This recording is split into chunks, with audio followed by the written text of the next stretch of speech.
Good morning. This is Lori with 88 Angels. Today is actually a feast day, a huge feast celebrated by millions and millions, maybe more millions, of Muslims around the world. And it's called Eid al-Fitr. It's a feast. And forgive me if I pronounced it wrong. Eid al-Fitr. It ends the fast. It ends the month-long fast. From sunup to sundown, the Muslims in every corner of the world have been eating and drinking nothing. They have prayers in the morning and try to eat and drink foods with high protein like dates and nuts that will get them through the day. And then after the sun goes down, after dusk, then they can eat. It's a time for prayer and reflection. And it's sort of reflects, it's more intense than the Lent, because in Lent in Christianity we give up one thing, usually one thing. On this channel we've redirected sad thoughts, but today's a huge day. It's a day of celebration. Now, right now with the sun up, they're still not eating. As soon as the Muslims can see the moon, the feast begins and ends Ramadan. Cool, huh? Let's look at our cards. Jeliel, the Two of Wands, is our guardian angel from March 26th through March 30th. Wants us to talk about happiness in relationships. And it takes a lot of work. But when you found it, it's the treasure of all time. The helping God. The Two of Wands, compassion and empathy. The helping God. Love and wisdom, victory over those who would attack you. And relationships, it takes two most of the time, except we talk about our relationship with ourselves, don't we? Today we have the Queen of Coins, Mother Earth, the earth element.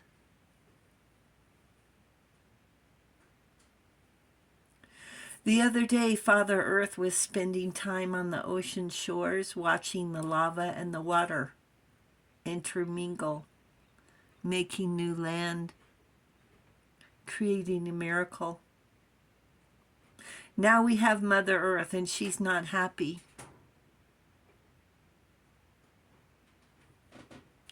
Fires and volcanoes, earthquakes. Even the sun is releasing toxic gas and plasma.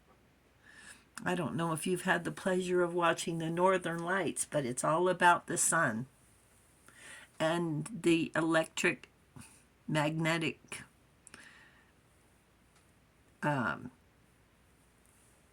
scientific. That's what causes the aurora borealis. As I was writing this paper, we had a storm with thunderbolts, lightning, rain, and hail. The angels were moving furniture. Do you move furniture when you're angry? I don't know. Earth and a treasure trove of storms. And it's not funny. People losing their loved ones, losing their homes, losing everything they hold dear. Everything.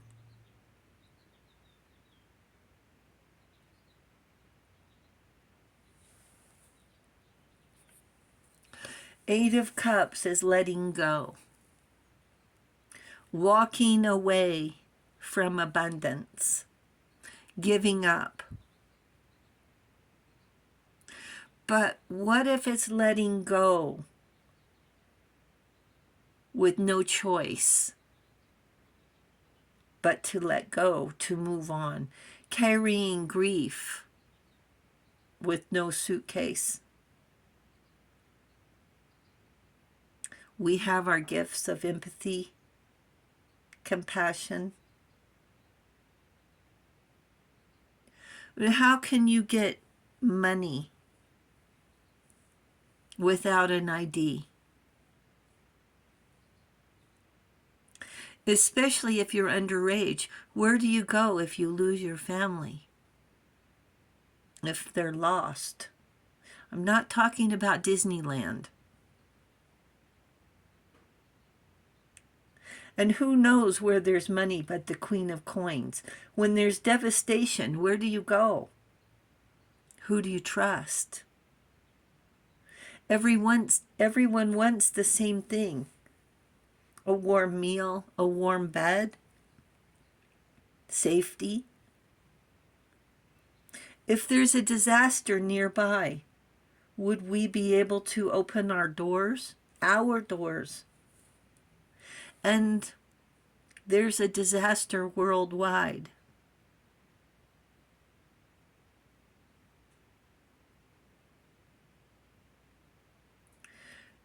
And nearby. It's in our backyard. The disaster is in our neighborhood. Because how far do we travel? How many minutes without seeing a person holding up a sign? Are they homeless, we ask ourselves? I don't have time to judge, but I do. And who's affected? Layoffs, inflation, rent increases, earthquakes, fires, and floods. Who's affected? The children, the grandparents, the most vulnerable, through no fault of their own. Or what if it's us? Let me tell you a little bit about myself. When I was a teenager and in high school, I lived in the Philippines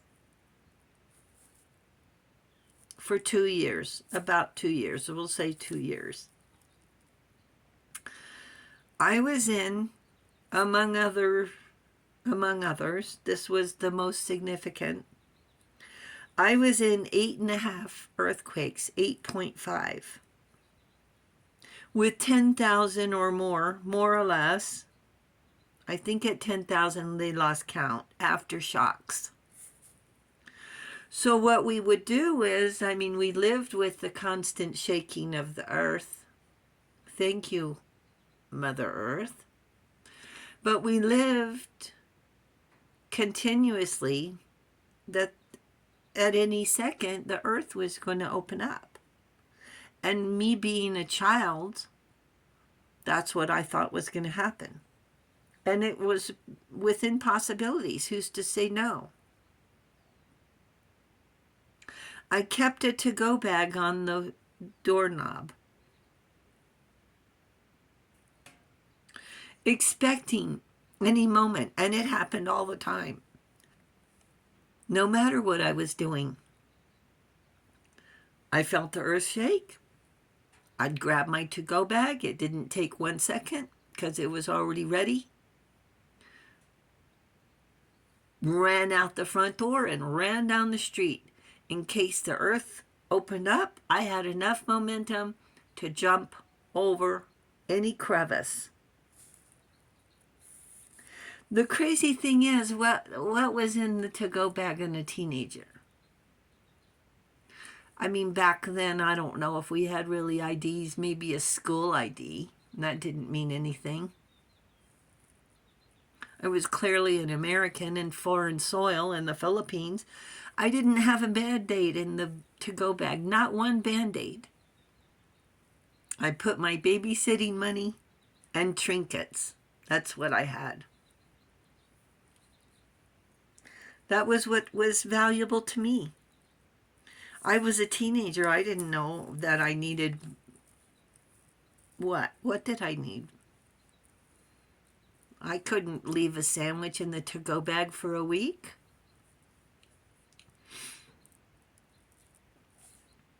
We had an ancient washing machine that stirred the clothes, and a roller. You'd put the clothes, so after the clothes would wash, you'd take the clothes out of the water.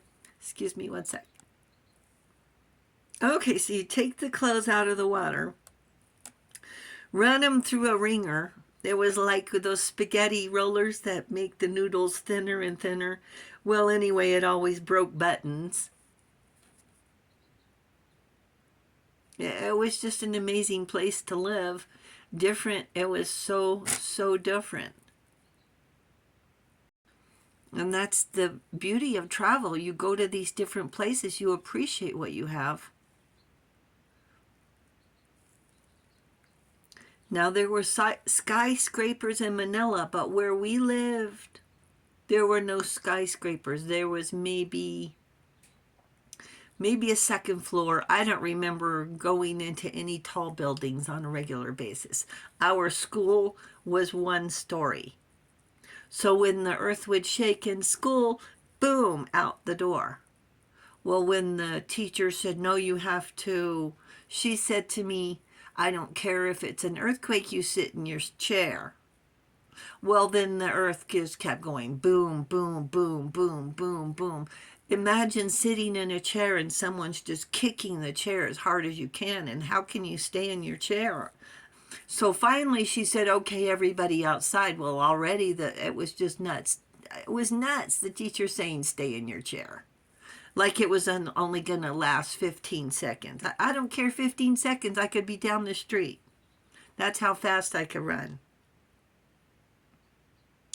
So let's say let's change the sequence here for a second. If it were you, would you accept help from a stranger? Because these disasters are real. Would you accept help from a stranger?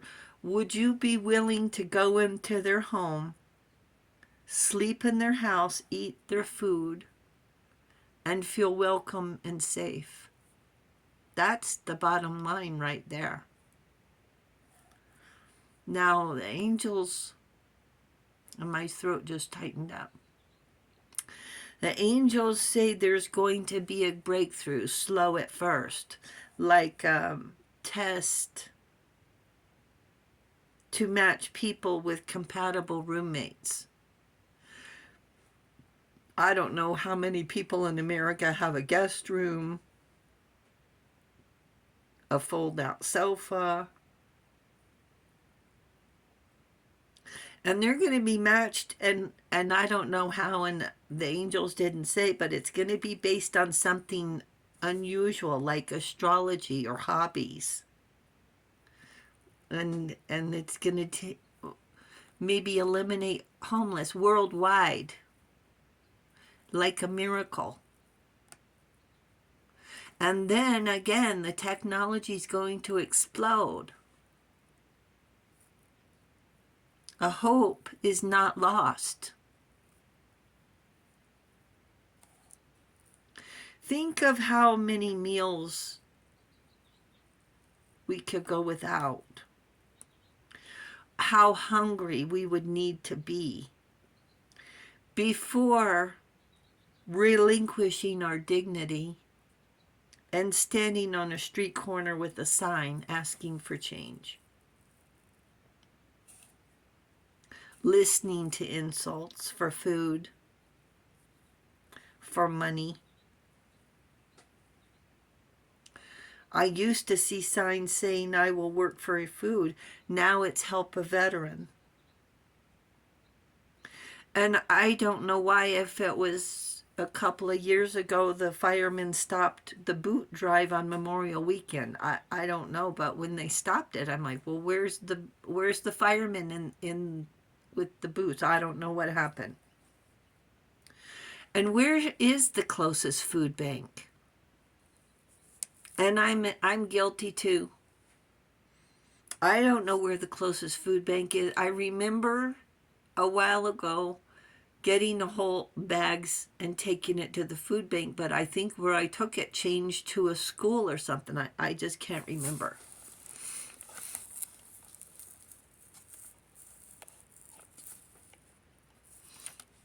The gardens are starting. I'm calling out myself too. We just need to do a little more for humanity. This much, this tiny bit much, that tiny bit much. This much, an inch, that much. Just the tiniest bit. $1, a half a sandwich. We have resources. Can't we help those who don't? And how hard is it to share? It makes us feel good. Why don't we do it more? And in recognition of the feast day, Eid ul-Fitr, here's a prayer, okay? For good health, safety, and prosperity. And the angels say, have a blessed feast. Enjoy the day. It's Sunday. Thank you, viewers and subscribers, for hitting the subscribe button. We really do appreciate it. I just picked these purple hyacinths from the garden. There's a piece of mint. And enjoy your feast. Enjoy your blessings. And say thank you with luster. And the angels say thank you. And I'll talk to you soon. I love you. Bye.